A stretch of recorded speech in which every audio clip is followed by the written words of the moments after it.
چنانچہ حدیث مبارکہ میں فرمایا خصلتان لا یحصیہما عبد الا دخل الجنہ وہما یسیر ومن یعمل بہما قلیل۔ سبحان اللہ۔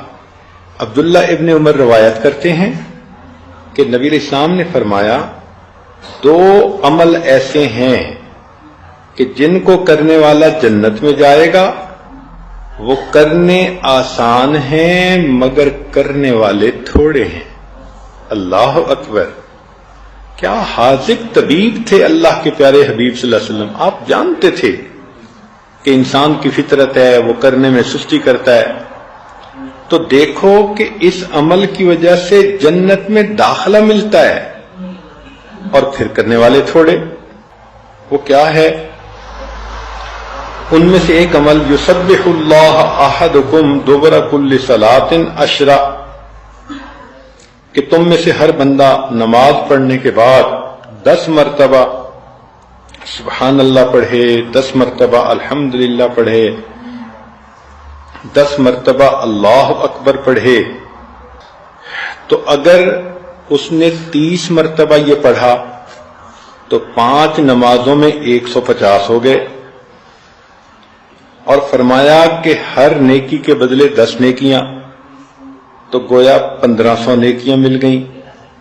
اب اللہ کی شان کہ پڑھا تو 30 مرتبہ ہر نماز کے بعد، لیکن نام اعمال میں 1500 نیکیاں لکھی گئیں۔ پھر نبی علیہ الصلوۃ والسلام نے فرمایا کہ اس کو اگر انسان اس طرح سے کرے گا تو اللہ رب العزت اس کو جنت میں داخل فرمائیں گے۔ قیل یا رسول اللہ، پوچھا گیا اے اللہ کے حبیب صلی اللہ علیہ وسلم کیف لا یحصیہا، یہ عمل ہے تو چھوٹا سا، اس کو لوگ کیوں نہیں کریں گے؟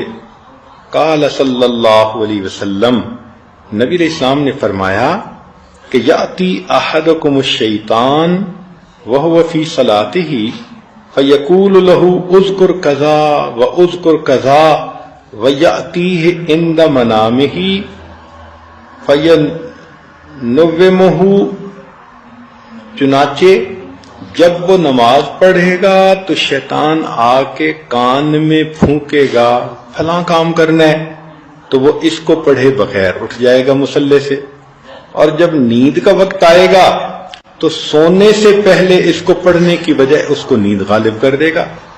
اس وجہ سے عمل تو یہ چھوٹا سا ہے اور جنت ملتی ہے مگر کرنے والے تھوڑے ہیں۔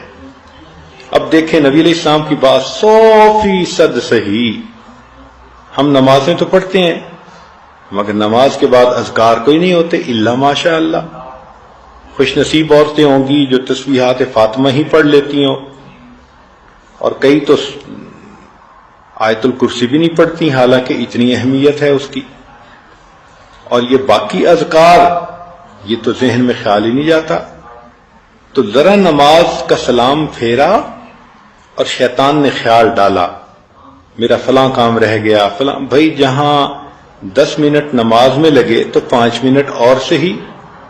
تو تسلی کے ساتھ نماز کے بعد کے ان اذکار کو کرنا چاہیے تاکہ اللہ تعالیٰ اس کے بدلے ہمیں جنت عطا فرما دے۔